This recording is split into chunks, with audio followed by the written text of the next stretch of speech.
Party पूरी तरह से इलेक्शन से तैयार थी। हमारे जो प्रभारी लगाए गए थे, हमारे पार्टी के प्रदेश के महामंत्री आदरणीय सुरेंद्र पुनिया जी, हमारे पूर्व में अध्यक्ष आदरणीय ज्ञानचंद गुप्ता जी, हमारे जिला अध्यक्ष दीपक शर्मा जी और हमारे सभी जो 12 हमारे पार्षद हैं, 10 हमारे भारतीय जनता पार्टी के पार्षद इलेक्टेड हैं, 2 हमारे नॉमिनेटेड थे और मेरी खुद की मेयर की भी एक वोट होती है। सभी लोग हम पूरे के पूरे इलेक्शन के लिए तैयार होकर इकट्ठे सारे हम 14 सेक्टर में पहुंचे थे और 14 सेक्टर में जैसे हमने पहुंचकर वहां पर अपनी जैसे ही 11 बजे का टाइम था वहाँ पहुँचने का, 11 बजे से ही वहाँ पर पहले पहुँच गए थे और 11 बजे पहुँचने के बाद हमने हाज़िरी रजिस्टर के अंदर सभी लोगों ने अपनी हाज़िरी लगाई।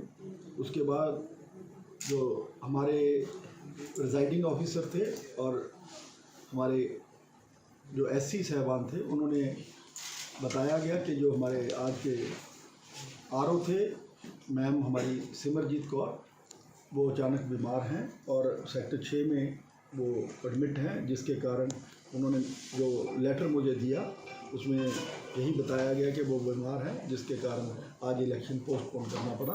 और भारतीय जनता पार्टी सदा से पूरी निष्ठा से लगी रहती है और सभी हमारे जो 12 पार्षद सारे लोग और 13वां मेरे जो सारे लोग, हम पूरी तरह से तैयार थे कि भारतीय जनता पार्टी आज इलेक्शन जरूर सीनियर डिप्टी मेयर का और डिप्टी मेयर का जीते। मेयर साहब, विधायक जी की तरफ से कहा गया है कि सेक्टर 6 हॉस्पिटल गए थे बट वहाँ पे कोई भी जो बताया जा रहा है मैडम वो तो जो आप कह रहे हैं वो ऐसा विषय है कि वहाँ पे हो सकता है बहुत से फ्लोर हैं, वो कौन से फ्लोर पे एडमिट हैं वो डिटेल अगर चाहिए तो वो हम लेके आपको प्रोवाइड करते हैं। एक ये भी कहा जा रहा है कि उनकी तरफ से, कांग्रेस तरफ से कहा जा रहा है कि क्रॉस वोट के डर से जो है बीजेपी ने पोस्टपोन करवा दिया। ये आरोप प्रत्यारोप लगाने की उनकी शुरू से मंशा रही है।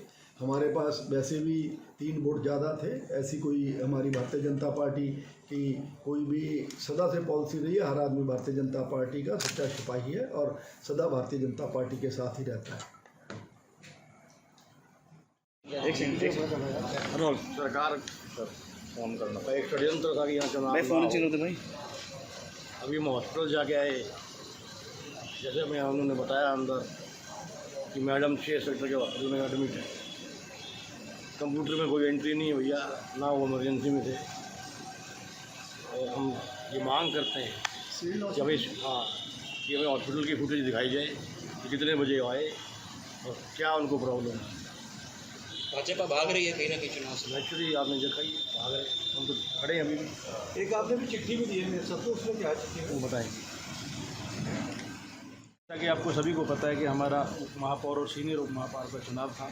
हम सभी साथी पार्षदगण, अपने स्थानीय विधायक और हमारे पूर्व के डिप्टी सीएम भाई चंद्रमोहन जी के साथ पूरे समय से हम पहुँचे और जैसे ही हमें 15 मिनट पहले तो वेट करी, जैसे ही समय पूरा हुआ और हमें बताया गया, मेयर साहब ने एक चिट्ठी पढ़ के सुनाई कि जो आरओ थे मैडम सिमरनजीत कौर, हमारे जॉइंट कमिश्नर नगर निगम पंचकुला हैं, कहते जी वो बीमार पड़ गए। हमने जाके ये देखा कि सेक्टर 6 हॉस्पिटल में एडमिट होंगे, चलो उनको मिलके भी आएँ, लेकिन वहाँ पे हमें कहीं पे भी ना तो रजिस्टर में कोई एंट्री मिली जैसा कि विधायक जी ने बताया और ना हमें कहीं मैडम वहाँ पे नज़र आए। उसके बावजूद फिर हम यहाँ पे कमिश्नर ऑफिस के आए। यहाँ हमने सभी अधिकारियों से संपर्क करना चाहा, ज्वाइंट कमिश्नर तो है ही नहीं, कमिश्नर साहब भी नहीं थे, डीएमसी साहब भी नहीं थे और भी कोई अधिकारी हमें नहीं मिला। मेयर साहब से हमने डिमांड करी कि जो चिट्ठी आपने अंदर पढ़ के सुनाई थी उसकी एक प्रति हमें दे दी जाए। वो कहता है जी वो अधिकारी देंगे। उसी की एवज में हमने एक लेटर बना के हस्ताक्षर सभी ने करके मेयर साहब को रिसीव कराई है कि किस वजह से चुनाव टला गया, मैडम किस टाइम गई, कहाँ पे गई बीमार होके और अगली तारीख क्या हो। सलीम जी, कोई मैसेज कोई दिया गया था आप लोग को पहले? जैसे अमूमन तौर पर क्या होता है कि जैसे चंडीगढ़ में मेयर इसी साल चंडीगढ़ में जब मेयर चुनाव रद्द हुआ था तो एक मैसेज दे दिया था पार्षदों को, मैसेज आया था पार्षदों को? नहीं, कोई मैसेज वर्बली बताया गया? वर्बली बताया।